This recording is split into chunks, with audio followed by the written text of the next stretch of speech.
Martin Romualdez at Lisa Araneta Marcos inutusan pala si Risa Hontiveros para pabagsakin si Vice President Sara Duterte at Pangulong Duterte, pati na rin si Pastor Apollo C. Quiboloy. Grabe itong mga pag-uusapan natin. Talagang nabisto na po ang totoong baho ng isang Raisa Soberano. Ng isang Raisa May Quinto ay ng isang kapatid ni Lisa Araneta Marcos na walang iba kundi si Risa Hontiveros the Only Virus.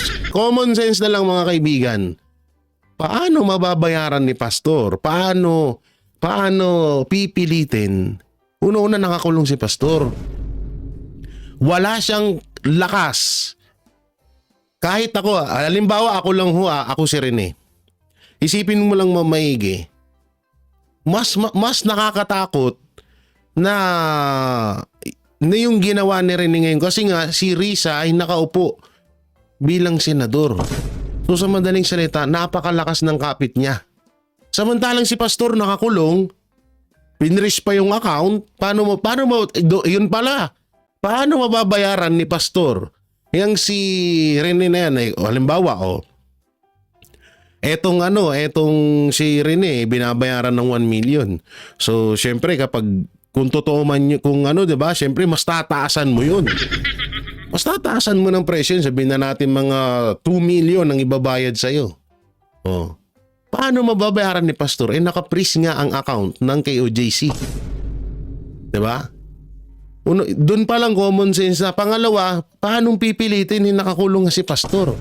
Ano niya magagawa yun? Tanga ba kayo? Tanga ka ba, Risa?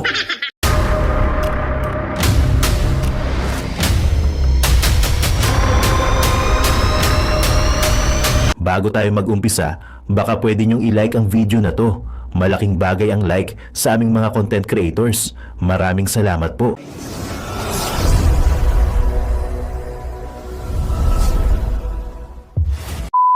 Nabisto na po ang totoong baho ng isang Raisa Soberano. Ng isang Raisa May Quinto ay ng isang kapatid ni Lisa Araneta Marcos na walang iba kundi si Risa Hontiveros the Only Virus. Virus ka talaga. Ang lakas mong virus ka. Oo, ikaw yung virus na hindi kayang puksain dahil sobrang itim ng budhi mo. Dahil sa sobrang itim ng budhi nitong taong to, kaya nga pinangalanan nitong si Only Virus dahil nga sa kanyang mala impactang ugali. Grabe, no? Kung may tanim droga, may tanim kaso, may tanim witness. At yan nga po yung nabulgar ngayon at viral at pinag-uusapan ngayon sa social media. Etong witness na si alias Rene ay lumantad na at nagsalita na ng katotohanan na siya ay lamang ay binayaran ni Lisa Araneta Marcos, ni Risa Hontiveros, no? At marami pa pong iba na mga nadawit dito sa bidyong ito. So ibig sabihin, lahat na ng napapanood nyo na ibinabato nila sa mga Duterte at lalong-lalo na kay Pastor ay isa lamang gawa-gawang kwento. Isang gawa-gawang istorya lamang ng mga anti-Duterte, no? So grabe, alam nyo, hindi ko talaga halos makalkula sa isip ko na talagang alam niyo yung gagawin nila lahat para lang mapabagsak ang mga taong malapit sa mga Duterte. Siyempre, sino ba yun? Wala nang iba, no? Ang pinakamalapit ni matatawag mo na best friend at talagang unang-una sa lahat na naging kaibigan, naging turing ay kapatid, no? Naging turing ay mahigit pa sa magkakaibigan ay walang iba kundi si Pastor Apollo C. Quiboloy na totoong at kauna-unahang nagmahal sa mga Duterte. At ngayon, alam naman na natin kung anong nangyari kay Pastor at ayan nga, nakakulong siya ngayon sa salang hindi niya naman ginawa. At ang masakit pa dito, binaboy pa po yung matagal nilang iniingatan at sagradong lugar na walang iba kundi ang KOJC or Kingdom o yung tinatawag nila na compound, KOJC compound. At hindi lang yan, lahat ng property ng relihiyong KOJC ay talagang binaboy nila Risa Hontiveros at kasama na rin dito etong administrasyong Marcos. So ngayon grabe no, hindi natin talaga, alam nyo, sabi nga talaga nila, ang sikreto talaga, hindi habang buhay sikreto yan. Talagang darating ang araw na mabubunyag at mabubunyag yung mga sikreto na yan. At kagaya nga ho nito, no? Kagaya ho nito, nitong isang witness na si alias Rene, ay talagang alam nyo na, yung tipong naglakas ng loob na siya ay ginamit lamang ni Risa Hontiveros, magkamukha na, magkapangalan kasi. Nalilito ako sa inyo, magpalit nga kayo ng pangalan. Hindi kasi alam nyo, si Risa Hontiveros saka Lisa Araneta Marcos hindi naman nagkakalayo. Parehas sila ng beauty, parehas sila ng magkatunog pa sila ng pangalan, kaya lagi tayong nadudulas. So sino nga ba ang mastermind? Kasi ito hindi naman po ito magagawa lamang ni Risa Hontiveros kung siya lang. Siyempre may mas ahead sa kanya dito. May mas boss siya rito, hindi siya rito yung pinaka-boss. Kundi talagang meron siyang dito. Meron siyang tinatawag na kasama. So sino nga ba yun? So siyempre sa dulo nyo ng video ito malalaman kung sino ba yung mastermind sa mga tanim witness or mga tanim kaso laban sa mga Duterte at laban kay Pastor Apollo Sikibuloy. So bago ang lahat, eto muna. Panoorin pa. Alam ko na panood nyo na itong video ni Rene, pero atin pong himayin at baka sakaling makakuha pa tayo ng impormasyon na talagang ikakagulat natin. So eto, panoorin po natin. Ako po si Michael Maurilio alias Rene. Hindi po ako pinilit na magsalita ng katotohanan. Kusang loob ko pong inilalahad ang mga nagawa kong kasalanan at mga plano laban kay Pastor Apollo Sikibuloy at sa Kingdom Ministry. Ako po yung witness, kinuwang witness ni Sen. Risa Hontiveros na nakatakip yung muka. Pero ngayon, hindi na sapagkat nagsasabi na ako ng totoo. Binayaran po ako ni Sen. Risa Hontiveros para mag-testify laban kay PRRD, VP Sara at kay Pastor Apollo Sikibuloy. Lahat ng sinabi ko at kasama ko doon na nag-witness sa Senado ay ginawa lamang ni Sen. Risa upang papagsakin si Pastor at ang buong kingdom at kunin ang kanilang mga ari-arian. Grabe no. So ano nga talaga, pati ari-arian. Talagang pinag-i-interesan talaga nila yung kasi ito naman kasi sobrang ganda naman kasi talaga ng Kingdom ng KOJC Compound, Glory Mountain tsaka Prayer Mountain. Sobrang ganda, alam nyo, kapag kayo ay nakapunta doon, para kayong nasa Encantadia. Hindi, totoo. Para kayo nasa isang mundo na, alam mo yun, yung tipong bibihira mo lang makita sa tanang buhay mo. Kaya etong sinasabi niya, ako naniniwala ako dito na yun din ang isa na pinupunterian nila, yung makuha nila yung property ng KOJC, no? At syempre gipitin si Pastor dahil alam naman na natin na SMNI lamang po ang naghahatid ng tunay na balita. Alam naman natin ibang mainstream media ay natatapalan na ng 1,000 sa pagmumukha nila, no? At dito napakaliwanag din ho na hindi po lahat ng mga testigo, lalo't ayaw magpakita ng muka, ay dapat nyo nang paniwalaan. Kasi ito po yung lehitimong katotohanan na tayo nagtataka tayo nun no? May mga kutob tayo noon na bakit kung talagang sincere at talagang may ginawang kalokohan yung tao sa'yo, dapat hindi ka natatakot na na ipakita mo yung mukha mo. Katulad dito, 'di ba, nung witness siya kay Pastor, against to kay Pastor, 'di ba? Tabon na tabon yung mukha niya. Kahit ilong lang ang nakikita. Lutusin nga kahit nga ilong wala eh. Kasi talagang tabon na tabon, 'di ba? Pero dito siya naglakas ng loob, tinanggal niya 'yon. At talagang kitang-kita natin yung kanyang mukha, no? So dito, eto yung masasabi mo na legit at hindi siya pinilit dahil talagang may lakas siya ng loob na ano. Kasi ito lang, baka sabihin ng iba, baka sabihin ni Risa, hindi. Kasi delikado ang mga tao pag hindi tinabunan yung mukha, baka ipagurgur o gano'n. No? Ngayon, ibabalik natin sa kanila. Mas delikado ngayon si Rene, alias Rene, dahil inilabas niya ang katotohanan sa social media. Katotohanan na etong si Pastor ay isang marangal at isang talagang matatawag mo na isang wala talaga siyang nilabag sa batas. No? Isa siyang inosente. No? At saka kung usapang delikado ang buhay, mas delikado ang buhay ni alias Rene dahil dito sa ginawa niya. Pero goods po ito, wala pong problema dito. Napakaganda ho nitong ginawa niya at sa talagang inilabas niya yung katotohanan. Kasi isipin nyo, Risa Ontiveros, PNP Chief General Torre at yung iba pa, no, yung iba pa na nandito na nasabi niya na involved sa ginawang setup na to kay Pastor at kay Pangulong Duterte at kay BP Sara. Tutusin, damay pa nga dyan si Senator Bongo at Senator Bato de la Rosa, 'di ba?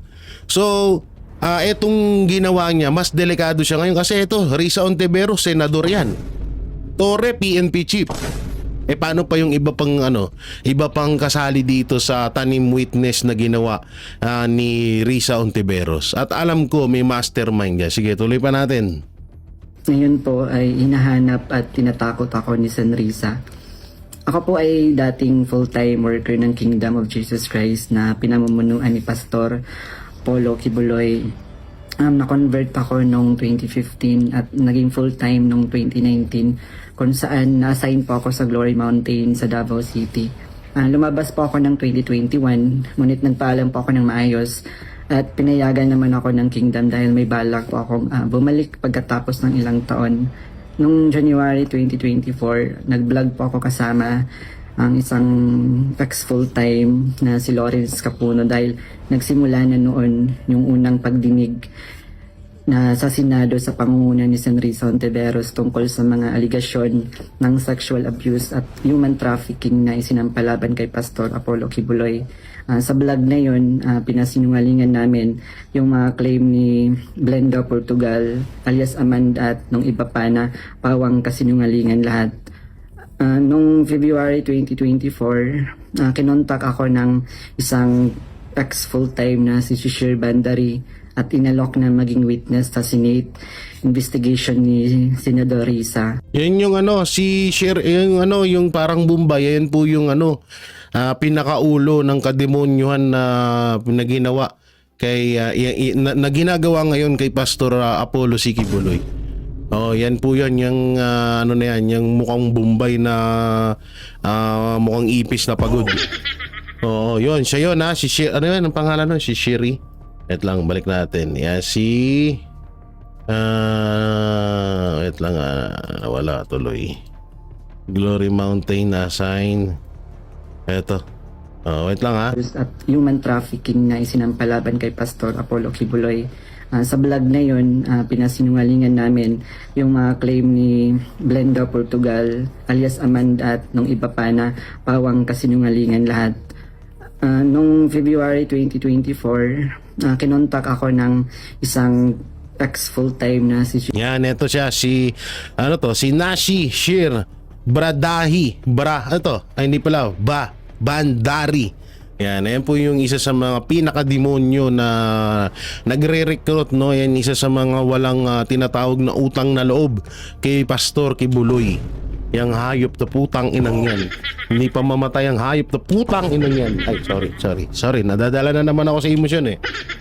Shir Bandari at inalok na maging witness sa Senate. No, inalok na maging witness sa Senado. So grabe talaga, no? Ang lupit mo, Risa Ontiveros, grabe ka. Investigation ni Senador Risa kapalit Oh. ng financial assistance. Magkano? Ako, dahil sa panahon din yun, nangangailangan din ako ng pera. Binigyan ako ni share ng email ng opisina ni Sen. Risa Uy! upang magpadala ng formal na email kahit anong aking sabihin daw. Sabi niya kapag nakipag-usap ako sa kanila, sabihin ko lamang na taga-kingdom ako at lumabas na sa ministry at idagdag ko daw na sinasaktan ako ni pastor. So sa aking email, sinabi ko doon na galing ako sa kingdom at lumabas noong 2021. Ilang Kung ito ay yung about dyan sa sinasaktan, dito lang kayo magtataka eh. Ang dami-daming member ng KOJC pero tatatlo, dalawa lang sila. Katulad nga ni Amanda na piling maganda. Alam mo naman kung sino maganda. Ang dami tayong maganda doon sa loob. Ba't ikaw pa yung pinag-interesan? Diba?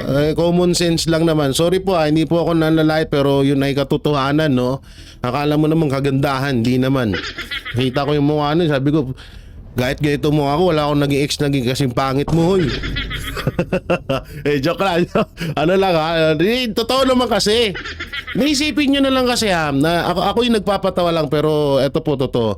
Sa dinami-daming sobrang ang gaganda doon sa KOJC, may mga foreigner at ano pa na mas dihamak na kukulang si Amanda. Bakit siya pa yung pag-iinteresan ni Pastor? 'Di ba? Tapos eto, kung totoo, 'di ba? Ito inamin niya nang hindi totoong sinasaktan siya. Bakit nung nilusob ng mga kapulisan yung KOJC compound, wala man lang ni isa na lumapit sa mga pulis? Ilan yung pulis doon? 6,000. Wala man lang isang member na lumapit sa pulis na sa lolo po, kinakastigo po ako dito sa loob. Diba? Wala. Ilang days sila doon. Ilang days na natili ang mga pulis ni Torre doon na umabot ng 6,000 na pulis. Siguro naman sa 16 days na yun o sa 16 days mahigit na pananatili nila pangbababoy nila doon sa loob ng compound may isang may ano talaga yan, may maglalakas loob na tulungan niyo po ako sir kasi ginakastigo ako, may ginagawa pong hindi tama sa akin, 'di ba? Pero wala, doon pa lang di ba? Doon pa lang talagang inosente ito si Pastor. Pagkatapos nun, kinontak ako ng isang staff ni Sen. Risa, si Fiona, upang makipag-meet sa Ayan, dapat tandaan niyo yung pangalan, Fiona. Oo. Through video call. Sa pag-meeting namin kay Attorney J. Becama, Chief of Staff ni Sen. Ontiveros, pinagawa ako ng affidavit tungkol sa mga gawain ko sa loob ng kingdom, mga transaction at operation na kinasangkutan ko. Ang isinulat ko doon ay pawang mga personal kong experience lamang at wala akong binanggit na pananakit, sexual abuse o human trafficking sa aking salaysay.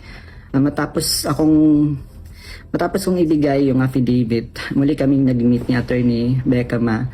Pagkaraan ng 2 araw, binigyan niya ako ng revised affidavit na naglalaman na ng mga karagdagang aligasyon ng pananakit ni Pastor na hindi ko naman naranasan. Dinagdagan pa pala, no? Kasama rin dito yung maling pahayag na ako daw ay nasa sa SMNA News kahit hindi totoo dahil ako ay nasa Glory Mountain mula 2019 hanggang 2021. Nandun din yung aligasyon na sa di umano ay nasaksihan ko tungkol sa mga baril na sangkot sina Sara Duterte at dating Pangulong Rodrigo Duterte. Ayan na, lumabas na, di ba? Ito yung isa sa mga ginamit ni Anli Virus nung hearing. Nakesyo ito daw si Pangulong Duterte at si BP Sara ay binigyan daw ng mga barel ni Pastor Apollo Kibuloy. So ayun yung naging kwento-kwento doon at pinagpiestahan ng mga hayop ng mga tansu vlogger yan. At sinangayunan din ng iba dyan. No, sinangayunan din ng ibang mga senador diyan, alam ko. Alam naman na natin kung sino-sino, hindi na natin sasabihin kung sino-sino yun sila pero malapit na din sila mag-pass away. Pass away, hindi yung pass away, yung matalo ba o matanggal sa o hindi na makakabalik bilang senador ganun. Okay, tuloy. Hindi naman totoo dahil wala naman akong nasaksihan na ganong pangyayari. Pinilit din akong idagdag. Tsaka ito yung abot nga doon sa pagbigayan. Bigayan ng barel. Sa tingin nyo, tanga-tanga ang mga Duterte? Tanga si Pastor? Na magbibigayan sila ng barel sa harap ng mga membro? Ito na lang, common sense tayo. Halimbawa ako, bibigyan ko si Banat Bay. Bibigyan ako ni Banat Bay ng barel para protection or may gagamitin ko sa pagpaslang, ito ganyan. Bakit kailangan pang makita ng ibang tao yung ibibigay, yung gagawin namin ni Banat Bay? Delikado yun, di ba? So hindi naman din ganun katanga ang mga Duterte. Hindi ganun katanga ang mga Duterte para gawin nila yun. Ito po, ano lang po ito sinasabi ko, halimbawa lamang, no? Alam nyo, common sense na lang talaga na yan talaga ay napakalaking kasinungalingan dahil alam niyo yun, yung mga ganong salitaan, mapapaisip ka na, sa harap nyo nagbigayan. Alam nyo na, alam naman nila na delikado yun, tapos magbibigayan sa harap mo. Sino ka? 2015 pala to naging full time, kung di ako nagkakamali, naging full time worker sa KOJC ni Pastor. Alam naman natin na bata pa itong si Pangulong Duterte at si Pastor Kibuloy, magkaibigan na yan. So ano yun, di ba? Alam nga naman pagkatiwalaan nila tong hinayupak na to. Ganun lang yun, common sense. Yung pangalan ni Senador Bongo at Senador Bato de la Rosa sa affidavit kapalit ng mas malaking halaga ng pera. Ay, grabe. No, so dinawit pati si Senator Bongo at Bato kapalit ng malaking pera. Ang tanong dito, at ang pinakamasakit dito pa, saan galing yung pera na ipinangbabayad ni Risa Anli Virus? Una-una, isang dukha lang yung putang inang yan Hindi totoo hindi sa panglalait isang kahig, isang tukading yan Saan kukuha yan? Kung hindi nga tinulungan to ni BP Sara, hindi mananalong senador to. Kahit balikan nyo yung mga buhay niya dati, isang katulad ni sino ba yan? Sino ba yung mga diyan? Katulad lang yan ng iba diyan na mga makakaliwa, mga dilawan na na nagpoprotesta sa kalsada. 'Di ba? So saan kukuha ng pera yan? Ang pinakamasakit diyan, pera ito ng taong bayan. Sure ako pera ito ng taong bayan yung pinambayad sa kanya. Pero hindi ko na sila isinama kasi baka umattend sila sa hearing at magtanong at ma-corner ako. Yung pag-appear ko sa Senate ay may reward na 500,000 na ibinigay nila sa akin. Laki 500k. Idawit mo lang ang mga Duterte. Idiin mo lang si Pastor. Ngayon, dyan lalabas yung sinasabi dati ni Banat Bay na inooperan kami ng 20 million para lang kalabanin ang mga Duterte at ang mga kumakampi sa mga Duterte. Pero hindi namin ginawa yun. Eto, kitang-kita dito, ang laking pera ng 500k. Diba? Idadawit mo lang kada may idadawit ka, si Senator Bato, kahit sino pa, si Pulong, si Baste, another 500k yun. Ang laking pera nun. At dagdag na 500,000. May dagdag pa, additional. Si Sara Duterte at si dating Pangulong Duterte. So 1 million po lahat ng binigay sa akin. Isang linggo before ang Senate hearing noong February 19, 2024, pinatira ako sa isang kondo kung saan ako ay biniriefing at tinuruan tungkol sa mga dapat na isasagot ko sa tanong ni Senador Risa. So sa araw ng hearing, umiyak Sa kondo pa pinatira, ako dahil yan ba yung kondo ni Saldico? Hindi, malay mo lang. Baka yun kasi. Kasi may kondo rin kasi Saldico sa konsensya habang binabasa ko yung script na alam ko naman na hindi totoo hindi totoo at hindi ginawa ni Pastoro ng Kingdom. Pagkatapos ng hearing, tinago ako ni Sen Risa sa kanyang condo sa Manila at inutusan na maghanap pa ng ibang pwedeng maging witness kapalit ng pera dahil may mga susunod pang hearing. Sa buong Kaya pala dati, sinasabi nila na marami daw silang witness. Kasi ang akala nila dito kay Rene is mapapasunod talaga nila pang habang buhay or mapapasunod nila pang matagalan. Kasi dati kung hindi niyo nakakalimutan, sinabi mismo ni Risa Ontiveros na marami siyang witness hanggang sa wala na tayong nakita. Ngayon, ang dapat gawin talaga dito, total na bilang senador na rin naman, si Senator Bato de la Rosa, Senator Robin, Senator Bongo, sana po ituloy nyo po yung hearing. Yung hearing nung alam nyo na na mapatungkol dito sa ginawa nila Torre dyan sa KOJC. Sana ituloy niyo yung hearing na yan, yung Senate hearing na yan, at sana asahan po namin kayo dyan, no? Wag nyo sana kaming biguin dahil ito napakaganda ho nito na pag-usapan nyo na to, at dapat ang kapalit nito ay ma-impeach si Risa Ontiveros bilang senador. Ito po yung karapat dapat, yung ginagawa nila kay BP Sara. Hindi deserve ni BP Sara yun. Mas deserve ni Risa Ontiveros na ma-impeach siya bilang senador. Dahil yung mga ganitong gawain, sobrang kahayupan to. Oo, pang demonyo na to. Biruin mo, magbabayad ka para lang idiin mo yung tao na wala namang ginawa sa Pilipinas at wala namang ginawang kagaguhan dito sa bansang Pilipinas. Sa halip ay tumulong pa yan sa pagsasaayos ng bansang Pilipinas, tapos ngayon gagaguhin nyo. Diba? Tutuloy. Baka ano pa masabi ko eh. taon ng 2024, nanirahan ako sa condo ni Sen Risa, at nung January 2025, lumipat ako pansamantala sa isang safe house kung saan nakasama ko doon sina Mutabato at iba pang mga biktima ng extrajudicial killings. So sa bawat So talagang talagang yun talaga yung ginagawa nila. Alam mo, nandun pala, kasama pa rin pala nila dun si Mutabato ba yun? Basta yun, yung mga witness kuno mapatungkol sa extrajudicial killing ni Pangulong Duterte. Dami niyo pala dun, ha? Research o information na aking naibibigay sa Senado, nakakatanggap ako ng rewards na 12,000 na ibinibigay ni Sen Risa sa pamamagitan ng kanyang staff na si Sir Ryan.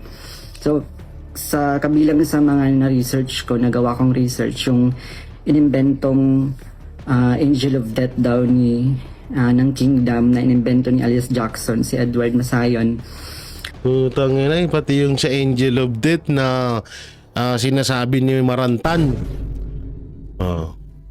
Tangina, bulgar kayo ngayon. Malamang kinakabahan na to sila Toro. Kabilang doon yung na-research ko yung mga member at yung mga general na nag-courtesy call kay Pastor.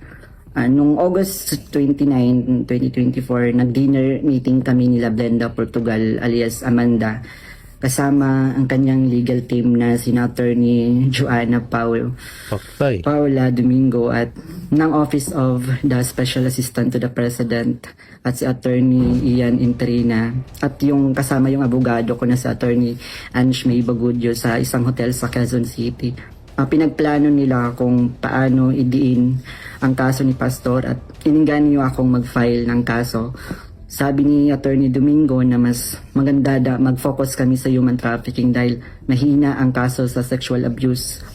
Sabi pa ni Attorney Domingo na matalik siya na kaibigan ni Attorney Pearl Angelica Nada na dating abogado ng Kingdom at dating namuno sa Jose Maria College.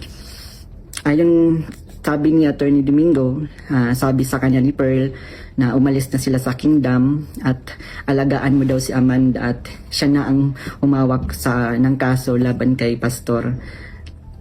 Kasamang kanyang kapatid na si Attorney Lady Jade Canada at si Shishir Bandari sa US na nabanggit ko na kumontak sa akin upang siraan si Pastor. Dagdag pa ni Attorney Domingo na gumagamit sila ng private jet mula kay Uy! Secretary Antonio Lagdameo Uy, kasali pa si Lagdameo, guys. Malupit to. Oo, siya pala nagpapahiram ng jet, ha? Davao para sa kaso ni alias Amanda dahil sabi ni Attorney Domingo ito ay para sa seguridad nila sapagkat may natatanggap daw silang security threat. Nung mga panahong iyon, nagkaroon din kami ng pag-uusap ni alias Amanda, si Brenda Portugal, kung saan tinanong ko siya tungkol sa kalagayan ng kanyang kaso sa sexual abuse at human trafficking. Sinabi niya sa akin na mahina daw talaga yung kaso sa sexual abuse sa Pasig. At Kaya pala nag-focus sila sa human trafficking, okay. gusto na niyang sumuko. Kaya lang may mga nagsusulsul daw sa kanya na ituloy pa rin yung kaso. Nakiusap niya lang siya sa akin na tulungan ko siya maging witness sa kanyang kaso sa human trafficking. At nanghingi pa siya ng ebidensya kung meron daw akong naipon or naitago ng mga patunay sa sexual abuse. So, ipiniliwanag ko sa kanya na wala akong ebidensya dahil hindi ako kasama sa mga pangyayaring iyon dahil nagsimula lamang ako bilang full-time noong 2019 at hindi rin ako biktima ni Pastor kaya wala akong maibibigay na ebidensya. So yun, maputol ko lang kayo mga banateros. Ito yung gawin natin. Lahat po, kasi kung dito sa vlog, medyo may hirapan tayo gawin yun eh. Pero sana may isang tao na pagdugtong-dugtungin yun. Yung mga sinabi ni Amanda sa lahat ng hearing at yung sinabi dito ni alias Rene, dugtong-dugtungin natin yun. At kapag nag-ano yun, tingnan nyo yung lalabas dun. Ang layo ng salaysay ni alias Amanda na talagang walang katotohanan yung mga pinagsasabi niya. At dito sa mga salaysay ni alias Rene, doon talagang bibinggo sila dun. Kasi may mga ano dyan, may mga time na yung mga sinabi ni Amanda, malayo talaga din sa katotohanan. No, malayo. Kapag inyong pinanood yung mapatungkol dun kay alias Amanda na yan. Sinabi ni alias Amanda na mag-focus na lang ako sa human trafficking at maghanap ng mga ebidensya kung meron pa akong naitatagong impormasyon. Grabe. Sinabi ko sa kanya na maghahanap ako ngunit wala talaga akong ebidensya dahil hindi naman talaga totoo ang mga aligasyon. Sabi ni Attorney Domingo na hinahanapan daw nila ng butas upang makasuhan at madisbar si Attorney Israelito Torion upang mawala na daw ito. Grabe, no? Pati si Attorney Israelito Torion, ginagapang din pala nila. Ginagapang din pala nila para pabagsakin din yung tao. Ang lupit nyo. Alam mo, alias Amanda, kung sakaling mapanood mo tong video ko, tularan mo si Rene.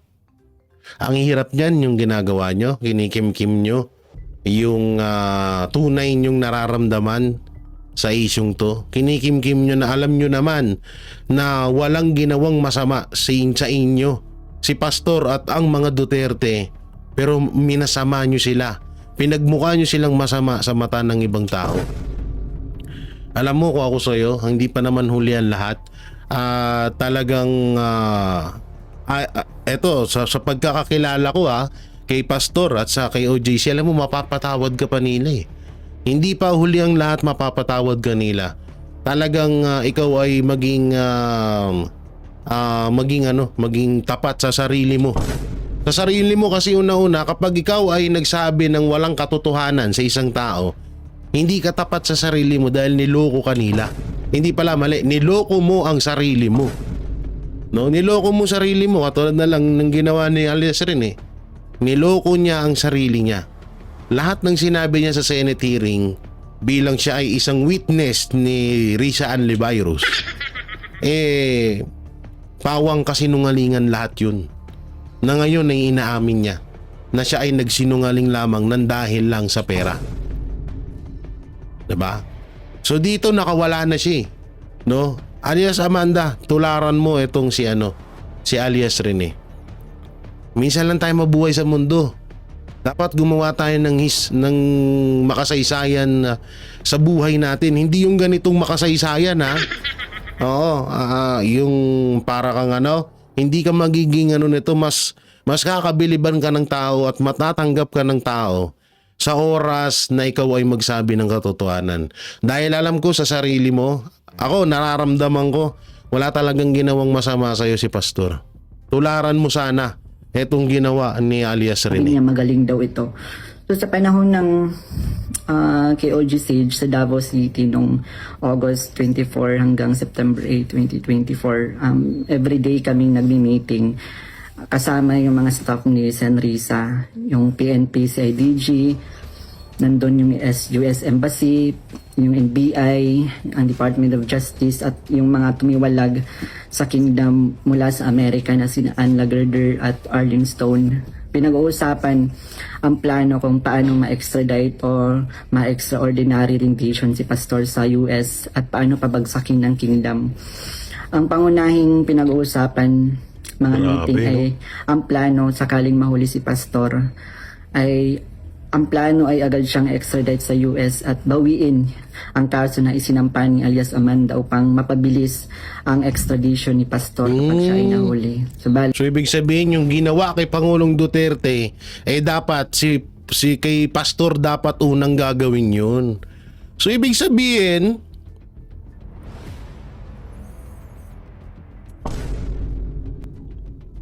alam naman natin na kaya nandoon si Pangulong Duterte sa ibang bansa dahil sa pangunguna yan ni Marcos Jr. So ibig sabihin, yung ginagawa kay Pastor ngayon ay si Marcos Jr. din ang pinakapunot ulo. Pinakapinuno nito, pinaka-leader ng katarantaduhan na to. Kasi una-una, doon pa lang sa pag-promote na bilang PNP chief si Torre. So, ibig sabihin, masaya si Pangulong Marcos sa ginawa niya kay Pastor at ginawa niya kay Pangulong Duterte. Masaya siya sa ginawa ni Torre kaya pinromote niya bilang PNP chief. Ayun ako po, yari tayo dyan. Yari kayo dyan. Hindi ito natuloy dahil sa pag-aalala sa US na maaaring manalo si Donald Trump sa panahong iyon na nagdulot ng paghina ng kanilang connection sa gobyerno ng US. So dahil dito, nang mahuli si Pastor, wala na silang pagkakataon. No, walang nahuli. Walang nahuli. Sumuko si Pastor. Para sa kaalaman mo lang hinayupak ka. Na ma-extradite siya, kaya naman nagutos si Senrisa Ontiveros sa amin na labanan ang kaso dito sa Pilipinas laban kay Pastor at sa lahat ng mga administrator ng kingdom upang tuluyang pabagsakin ng kingdom. So, tinatanong kami ng paulit-ulit kung may alam kami tungkol sa isang bunker daw nung panahon ng KOG Sage. Ito na yung bunker. Kapag nahanap daw nila si Pastor, babahan ng pera at may bahagi kami doon. Ang bunker So talagang pera talaga, no? So ibig sabihin, eto na yung eto na yung heartbeat ni Torre. No, putangin na mo Torre, panapakinggan mo to. Katarantaduhan mong hayop ka. yung pangunahing hinahanap kaya pinuntahan nila ang lahat ng mga posibleng lugar. Ngunit sa katotohanan, wala talagang bunker sa kingdom, lalo na sa central headquarters. So ibig sabihin na it's a prank lang si Torre, no? Si Torre uto-uto naman, may pagka-boplak. So ayan na, naniwala siya na may bunker doon. So eto talaga, lahat ng ginawa nila kay Pastor at pagdawit nila sa mga Duterte, lahat to ay gusto talaga nilang makuha yung property ng Kingdom of the Jesus Christ ni Pastor Apollo C. Quiboloy. So ibig sabihin, totoo yung panaginip ko na may dalawang mag-asawa na nakasakay sa helicopter na nagtuturo na that's mine. Okay, ang galing Akalain mo na napipredict ko yun. Ang mga updates tungkol sa mga ito ay galing sa kasalukuyang PNP Chief General Nicolas Torre na siyang nangunguna sa bawat meeting namin at nagtatanong tungkol sa lokasyon ng bunker. Kasama ko rin sa mga meeting na yon sina Edward Masayon alias Jackson na pumasok sa Kingdom Compound na nagkunwaring pulis dahil siya daw ang nakakaalam kung saan ang bunker. Kasagsagan ng Sage ng message sa akin si Fiona, staff ni Risa, na sa pamamagitan ng WhatsApp na sinabi niya na dapat ko daw tanggalin sa kaso ko si June Andrade dahil isa daw siya sa amin na nagbibigay siya ng mahalagang impormasyon. So ipinaalam ko sa kanya na ipapasa ko muna ito sa aking abogado. Pero ngunit isang linggo pagkatapos nun, tinanong ulit ako kung may contact ako sa Kingdom dahil hindi na raw mahanap si June Andrade. Hanggang ngayon, hindi na siya natanggal sa kasong pinafile sa akin. Noong November 5, 2024, nagkaroon kami ng meeting kasama sina Undersecretary Nicolas T. ng Department of Justice at 4 pang prosecutors. Ang naalala ko doon si Prosecutor Olivia Torrevillas, si alias Amanda, kanyang mga abogado, si Attorney Domingo at si Attorney Ian, 3 representative from NBI, 2 lawyer at 1 agent.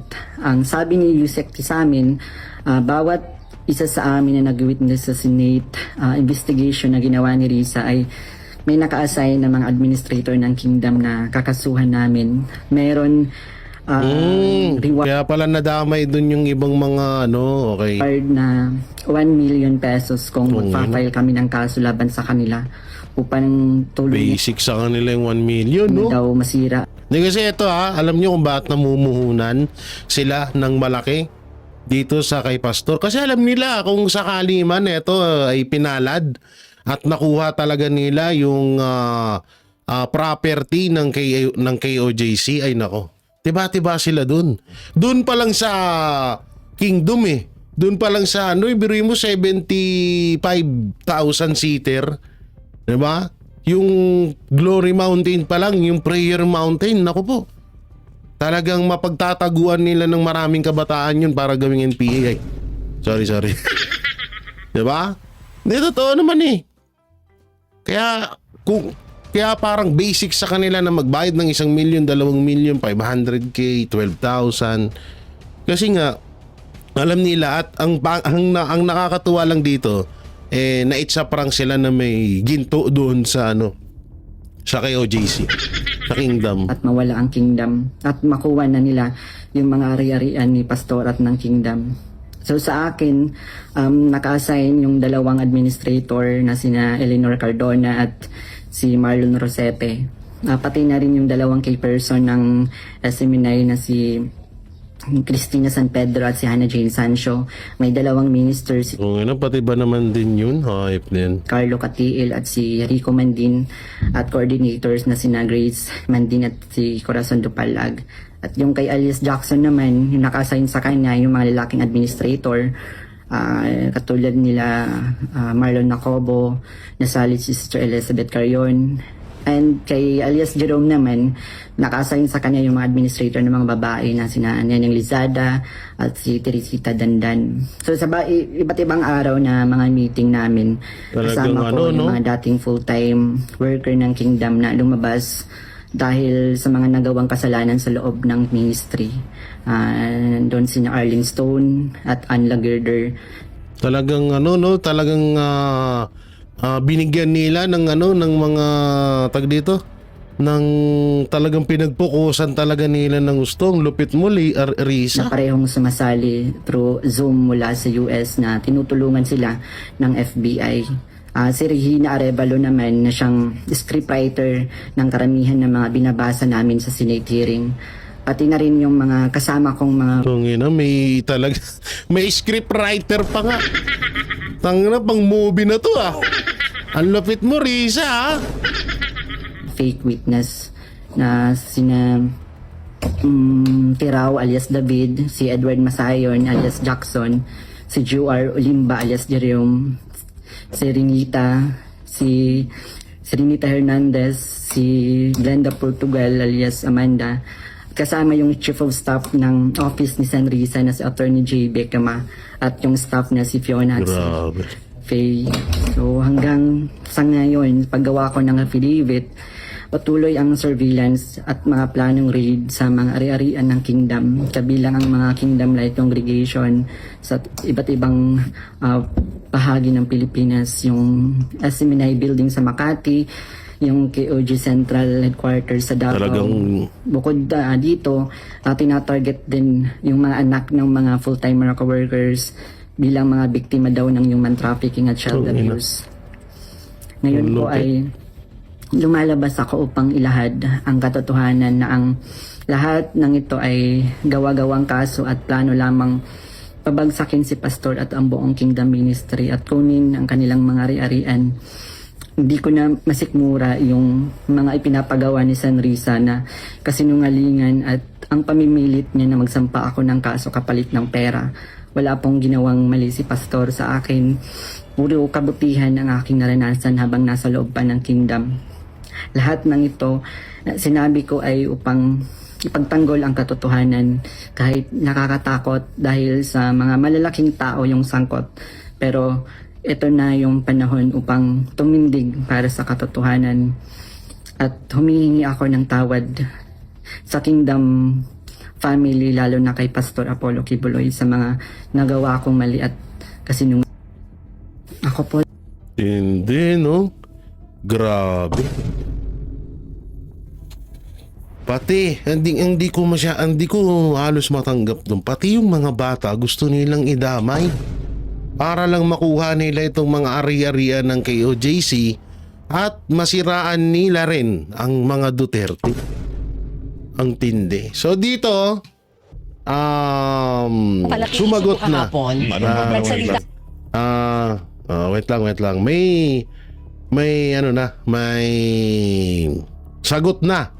Etong si Risa Anli Virus. So eto sabi niya, Ontiveros sa aligasyon ng dating testigo sa Kibuloy hearing. Kasinungalingan daw. So ito basahin natin. Ito. Yan. TV5 po ang nagano nito News 5 O yan.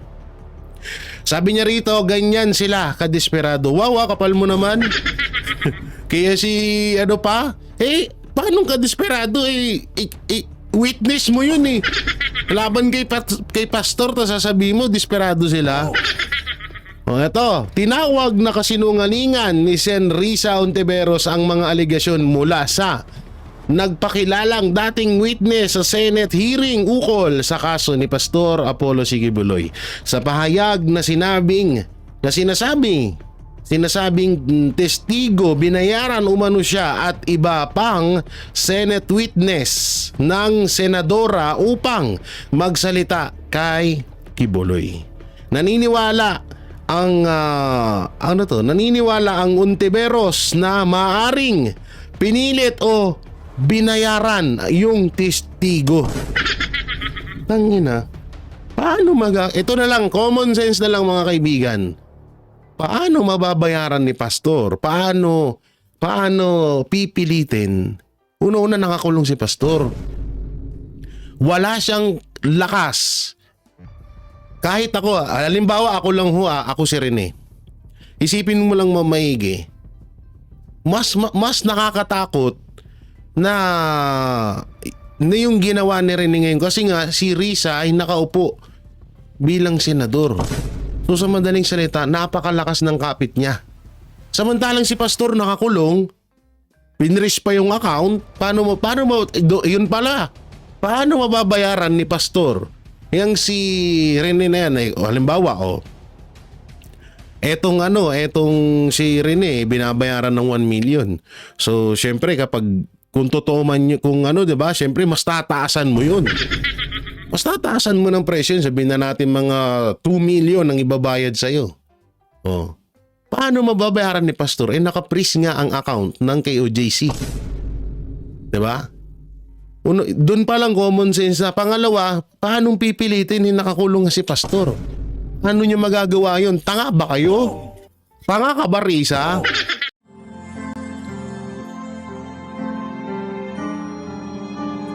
yung melody ng song? Ang bayan ko'y pinagpala pagkat sa amin pinigay ang isang biyaya na mag-aahon sa hirap at dilim ng kahapon at sa bawat Pilipino'y magtatanggol sa bayan ko dating laganap pang-api at dusa sa aming mga mahihirap ngunit ikaw ay dumating sagot sa aming mga dalangin muli kaming babangon mabuhay ka Tatay Digong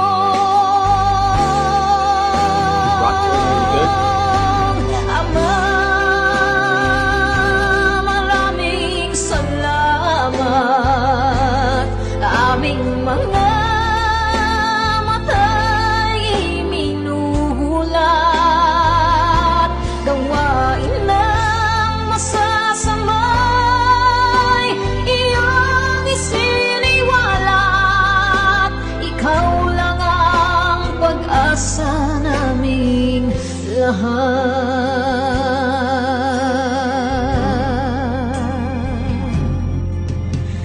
Very Bayan ko Binamatay niya ako, umiiyak ako. Pilipinas muling makikilala at itataas katahimikay maghahari sa ating puso'y mamamayani mga ngiti sa labi di mapapawi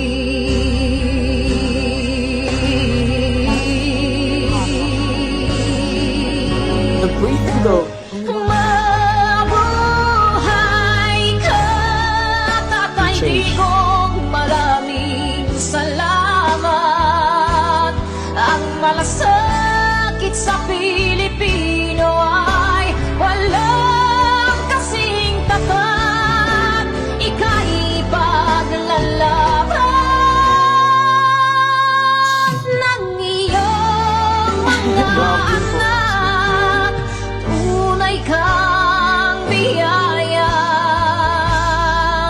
sa bansang Pilipinas.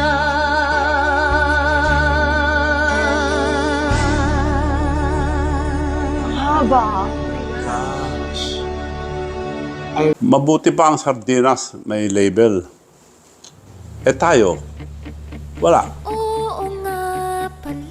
Nay, ito na yung bayad ko sa isa ano. O, kunin mo yung isa. Isa muna. Iyan oh.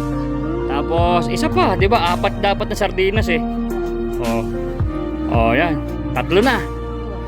Pang-4 na sardinas. Okay na.